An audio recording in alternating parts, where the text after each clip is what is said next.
포스트 코로나 시대에 어떻게 살아야 할까?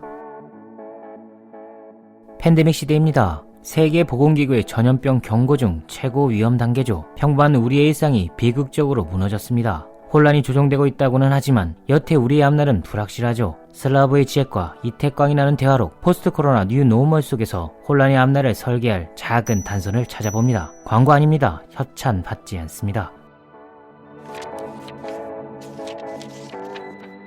쿠엔틴 티란티노 감독의 영화 킬빌2에는 오지 심장 파열술이라는 궁극의 무공이 등장합니다. 베아트릭스에게 5개의 점을 가격당한 빌은 짧은 대화 뒤 5걸음을 떼자 심장이 파열되어 죽죠. 이 장면에서 매혹적인 것은 공격을 나간 시점과 죽음을 맞는 시점 사이에 시차가 존재한다는 점입니다. 죽지 않은 그 순간에도 죽음은 이미 확정되어 있죠. 지적은 코로나19 대유행이 전 지구적 자본주의 체제에 가해진 오지 심장 파열술이라고 말합니다. 우리가 지금까지 유지해온 자본주의 체제가 더는 계속될 수 없다는 징후이고 급진적인 변화가 필요하다는 신호라고 말이죠. 잠시 스쳐 지나가는 우발적 위기가 아니라 엄청나게 다른 변화와 단절을 요구하는 극변의 징후라는 뜻입니다. 이미 과거는 지나가버린 상황이죠. 우리는 어쩌면 빌이 당면했던 그 죽음의 시차 속에서 살아가고 있을지도 모릅니다. 때문에 9.11이나 금융위기 때처럼 우리가 살고 있는 자본주의 시스템을 살짝 수정하는 것으로는 이번 위기에 대처할 수 없습니다. 세계 곳곳에서 시스템의 한계가 드러나고 있기 때문이죠. 더구나 이 시스템의 선두주자 미국과 중국은 우리가 소원하는 국가의 모델이 돼주고 있지 않습니다. 미국은 수십만의 자국민이 죽어가도 시장 경제를 유지하는데 국가 역량을 총동원하고 있고, 중국은 폭력적 통제로 시민들의 입과기를 막아버리며 겨우겨우 이번 사태를 미봉하고 있습니다.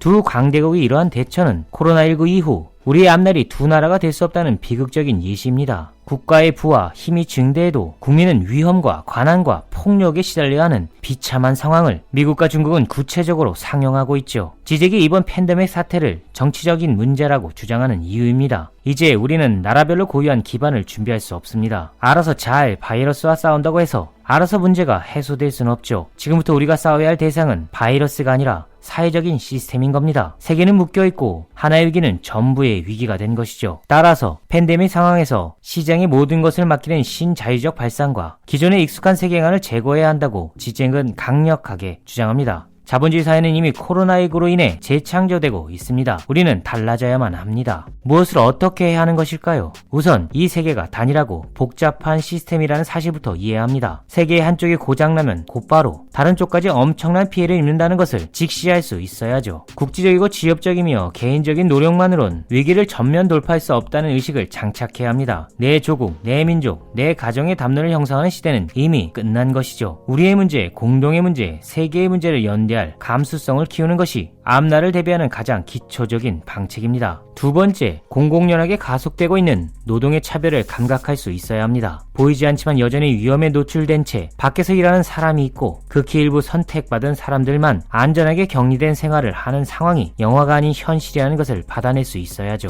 이런 상황을 고착시키지 않으려면 서로 힘을 합치는 수밖에 없습니다. 국가적으로 고립시키고 봉쇄를 취하는 식의 대중주의는 맞지 않지요. 물론 적절한 격리는 반드시 필요하겠지만 봉쇄는 답이 아닙니다. 인류애가 요구되는 것이죠. 고통받는 사람들과 함께 아파할 수 있을 때 도래할 위기를 대비할 수 있죠. 우리 모두는 언젠가 차별의 현장 노동자가 될 수 있습니다. 생존 그 자체가 목적이 되는 삶 속에 빨려 들어갈 수 있죠. 이제 노동자의 문제는 우리 전체의 문제입니다. 세 번째, 국가의 역할을 제고해야 합니다. 그동안 우리는 시장과 자본의 효율을 위해 정부의 역할을 줄여왔습니다. 세금을 탕감하고 규제를 줄였죠. 그러나 작은 정부가 위기 대처에 무력하다는 것을 코로나19 사태에 우리는 뼈저리게 배우고 있습니다. 모범 국가들은 전부 적절한 개입을 실현한 나라들이죠. 대중의 인기에 영합하는 포퓰리스트들은 팬데믹 상황이 과장되었다고 선전하고 조금만 관리하면 일상생활로 돌아갈 수 있다는 식으로 말합니다만, 이러한 선동들은 명백한 허위죠. 적극적인 국가의 개입과 통제가 선행되지 않으면 위험은 잠식될 수 없습니다. 지적은 한국이 그러한 측면에서 모범이 되고 있다고 말하죠. 일제강점기, 한국전쟁, IMF,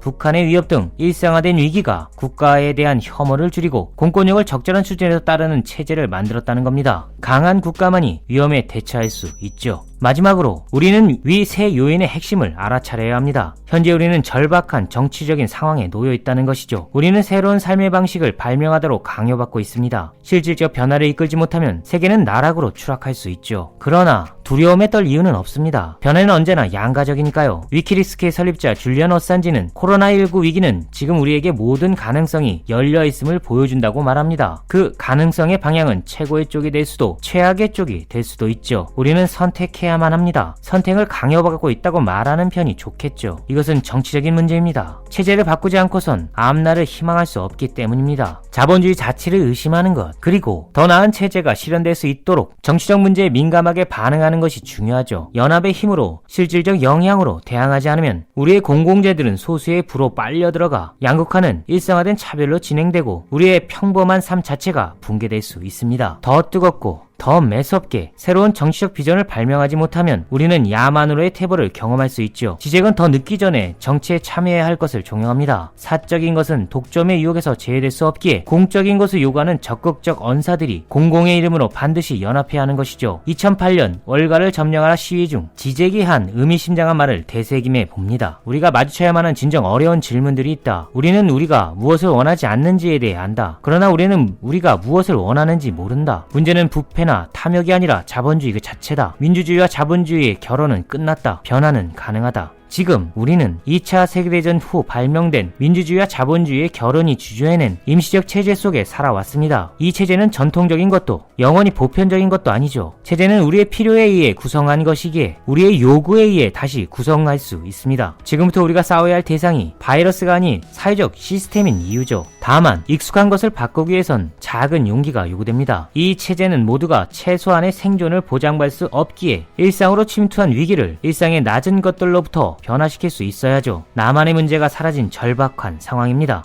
이 위기가 끝나면 예전으로 돌아갈 것이란 착시에서 깨어나라고 지적이 권고하는 이유죠. 코로나19 이후의 생활은 우리가 상상하는 것보다 더 끔찍할 수 있습니다. 그러나 인류는 언제나 위기 앞에서 당당하게 낙천적인 발걸음을 걸어왔습니다. 안주하는 인류는 역사에 없었죠. 강산의 노랫말처럼 촌스러운 잠에서 깨어날 수만 있다면 세계는 다시 인류의 편에서 보다 평등하고 보다 자유로운 민주주의 세계로 떳떳하게 걸어갈 수 있습니다. 팬데믹 이후 뚜벅뚜벅 나아갈 우리 모두의 건승과 안녕을 빌며 안녕.